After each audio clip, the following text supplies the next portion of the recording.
find this bull in the glass, heading back to this thicket. We find this water hole. It's all beat up. We set a blind next to this cedar tree to the left, thinking that they would come with the wind in their face. And this bull comes in. He's a 350 type bull and just puts on a show. Every time that the camera had him, I couldn't get on him in the small blind for drawing back, getting around the other side of the camera. And there was a couple times that I had him that the camera didn't have him. So with it not working out and being committed to the camera, I wanted the footage so bad because I wanted to bring it back to everybody, and I thought it's day one, we'll get another shot of this bull. And we ended up spending 4 days playing cat and mouse with this bull again to try to get another crack at him. Comes down to day 5 with 1 day left, one morning left in the hunt. We decide to go in real early in the dark and slip up in the herd where they're in the meadow that they're staying in right at daybreak.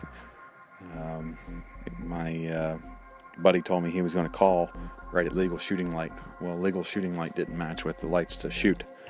And he makes a call from 80 yards behind me, and here he comes. I can see the silhouette of this giant rack running at me, and it's too dark to shoot. I can't see my pins. So right then and there, I knew the game was over.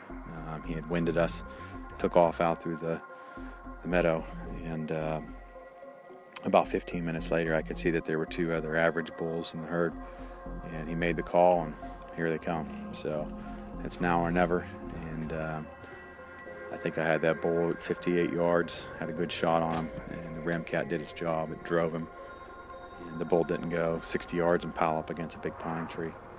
At that moment, I was happy and sad all at the same time. I got beat by lucky, and it truly is lucky, because on the first day, in the first evening, it could have been over. 4.5 days later, he made it, and we didn't get him. So I was happy with the bull I took, but also disappointed. I remember every time I elk hunt, I just keep in the back of my mind Cameron Haynes' favorite words. I idolized him as a backcountry hunter. No one cares when you fail. They don't care about your excuses. So I was just there to get it done, and whatever it took to get it done, that's what we were going to do. And that's what we did.